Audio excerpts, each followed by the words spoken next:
Oui, j'aimerais m'entretenir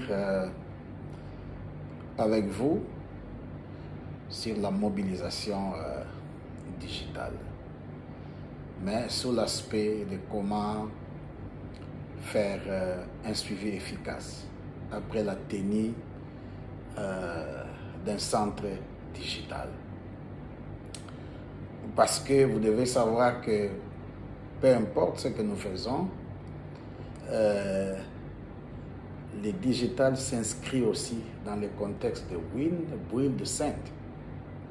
Et puisque s'inscrit dans le contexte de Win, Build, Send, nous sommes en train de répondre à l'appel du Maître en commençant le travail dans Jérusalem jusqu'aux extrémités de la terre. Donc c'est que lorsque nous sommes dans un pays, nous lançons le digital dans une ville, alors donc nous devons nous étendre. On ne peut pas rester éternellement dans un seul endroit. Et c'est là qu'intervient la place de la mobilisation. Et l'une des choses que nous faisons dans la mobilisation, c'est la formation. Parce que nous défions les gens. Nous avons un processus, n'est-ce pas, que nous suivons, comment lancer la stratégie digitale dans une ville, dans une région, dans une cité, dans un pays. Et lorsque nous parlons de la mobilisation, parce que les gens qui ont été défiés, challengés, nous les invitons dans les centres pour qu'ils deviennent efficaces. Mais maintenant, lorsque les gens sont équipés, souvent nous constatons, parfois même on peut certifier les gens sans faire les champs d'action.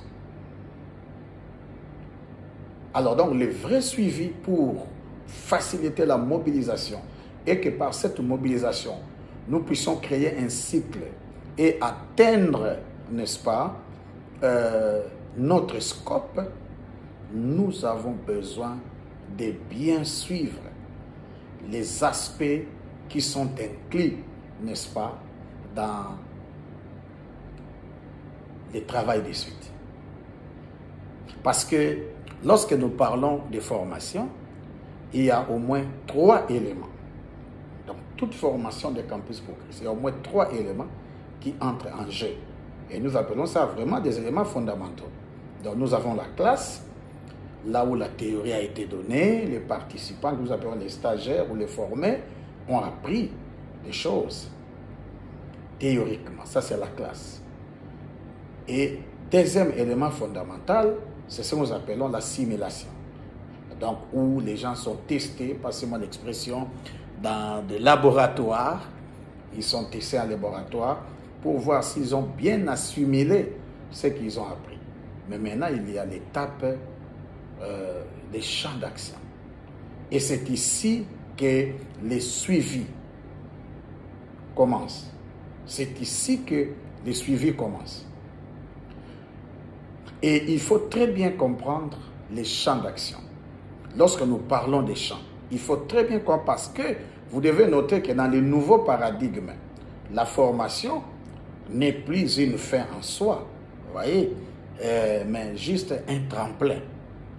Ce n'est plus une mesure, n'est-ce pas, qu'on peut mesurer, mais un moyen. Parce qu'aujourd'hui, nous mesurons les mouvements spécialement par 2 mesures, lorsque nous considérons les Simple App ou Dieu en action. Donc nous avons les disciples engagés et les disciples multiplicateurs. Et lorsque nous parlons des disciples engagés, c'est le nombre de personnes qui sont avec nous, qui marchent selon l'esprit et qui sont initiés ou impliqués dans les processus de croissance spirituelle et qui sont en même temps dans le ministère, dans une communauté biblique donnée. Et ça, c'est très important. Alors que lorsque nous parlons maintenant des disciples multiplicateurs, c'est la définition la plus simple, c'est le nombre de personnes qui produisent ces disciples engagés. L'unique chose qu'on ajoute, parce qu'ils s'approprient maintenant la mission et ils poursuivent généralement un objectif bien spécifique. Alors, puisqu'il en est ainsi, lorsque les gens sont dans les processus de suivi, dans les champs d'action après la formation, on doit comprendre très bien, parce que nous parlons du champ d'action lorsque les trois composantes sont respectées. Parce que les champs d'action a trois composantes. Nous parlons de la notion des cibles, nous parlons de la notion des standards de performance, que nous appelons aussi outcomes ou des objectifs chiffrés, et aussi nous parlons de la notion des paramètres directeurs. Et spécialement, lorsque nous sommes dans le follow-up, dans le suivi de formés, l'accent est mis pour les organisateurs de la formation sur les standards de performance. Parce que les standards de performance, ce sont les attentes. Donc, on est en train d'espérer qu'on projette pour que chaque traîné, chaque formé, n'est-ce pas, puisse accomplir dans le processus d'échange. Parce que, comme vous le savez, la formation est organisée ou devra être organisée dans le but d'équiper et renforcer, n'est-ce pas, des personnes pour qu'ils soient beaucoup plus performants, pour qu'ils soient beaucoup plus efficaces. C'est pourquoi il est important de définir ce dont on attend, c'est les challenges qu'on met à tout celui qui est formé. Vous comprenez? Donc ça, c'est très important. Et lorsque ces attentes sont poursuivies durant le processus des champs d'action, parce que vous serez en train de le mesurer autant. Et vous évaluez comment chacun est en train de répondre. Et c'est pourquoi nous recommandons dans ces processus, pour voir des résultats escomptés, il faut répartir les stagiaires, tous les formés dans des petits groupes. Lesquels petits groupes seront dirigés par des coachs, des personnes qui seront avec eux durant tout le processus de leur champ d'action. Ils seront avec eux, ils vont les rencontrer dans les rencontres des équipes locales hebdomadairement, surtout pendant les 3 à 5 semaines, parce que là nous parlons des champs intensifs. Et ça c'est très important. Les coachs sont là parce qu'ils les rencontrent, ils voient comment ils appliquent, ils les écoutent et puis ils évaluent, n'est-ce pas, et puis ils comprennent leurs difficultés parce qu'ils posent, n'est-ce pas, des questions. Alors, lorsque nous parlons des outcomes dans ce processus de suivi, de former, vous voyez, alors nous avons au moins 5 domaines qui sont concernés, surtout lorsqu'il s'agit du centre de niveau 1. Parce que pour certains centres, c'est à vous de réfléchir quel domaine qu'il faut prendre. Ça dépend de l'outil que vous avez communiqué ou de ce que vous avez équipé, ou vous avez cherché à communiquer à ceux qui sont venus en formation. Mais lorsque nous parlons de la formation complète, surtout des niveaux 1 que nous donnons, des 70 heures, nous avons au moins 5 domaines qui entrent en jeu. Nous avons, vous devez planifier les standards de performance ou les outcomes qui concernent, qui touchent les informations qu'ils ont eues sur les modules qui a été concerné par cette formation, les modules des centres de formation des décibels multiplicateurs. Donc, il faut qu'il y ait des standards sur base de cela. À côté de ça, puisque vous avez touché les domaines des mobiles, des tablettes, etc., il y a aussi les standards de performance qui respectent les mesures. D'abord, il faut prendre en compte toutes les 9 mesures des Simple App et il y a d'autres mesures que vous pouvez, n'est-ce pas, ajouter parce que c'est important. Troisième domaine concerné, vous devez réfléchir sur les outcomes à atteindre, c'est le domaine des produits Film Jésus. Ici, quand nous parlons de produits Film Jésus, nous voyons par exemple les projections qu'on est en train de faire, qu'on sera censé de faire, les distributions, par exemple, des SD cards, des DVD, que nous serons en train de donner aux gens et que les gens sont censés les utiliser. Et nous devons préparer, n'est-ce pas, un programme. Chaque stagiaire, vous voyez, devra préparer quand on donne un SD card, quand on donne un DVD, il doit vérifier quel jour cet homme pourra inviter cette personne, cette famille pourra inviter des personnes. Alors que lui-même aussi, on lui donne 2, 3, et il y a aussi des standards derrière ça. Quatrième domaine concerné, c'est les SMS. Parce que nous avons une formation que nous donnons sur les SMS. Lorsque vous avez touché les aspects des SMS, sachez qu'il y a aussi des standards. Vous voyez, des outcomes sur base des SMS. Donc, il y a un certain nombre de SMS qu'ils doivent créer. Vous voyez, pour toucher des personnes dans le cadre du Win Build 5. Et ça, c'est très important.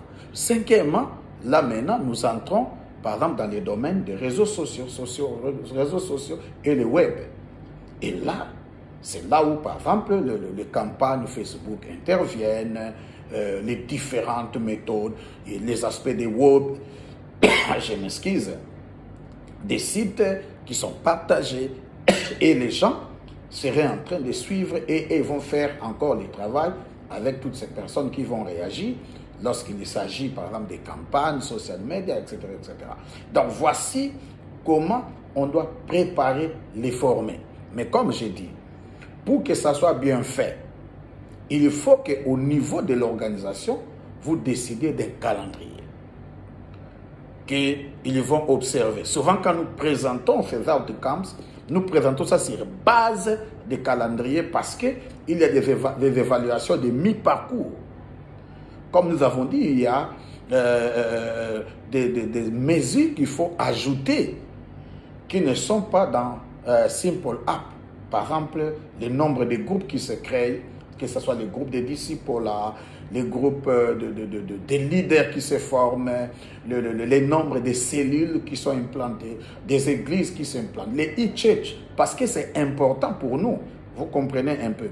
Parce que lorsque nous sommes en train de faire ça, et en ce moment-là même, on peut solliciter les GSM, on peut entrer dans un partenariat ou dans une collaboration interne avec GSM parce que les églises sont en train d'être implantées.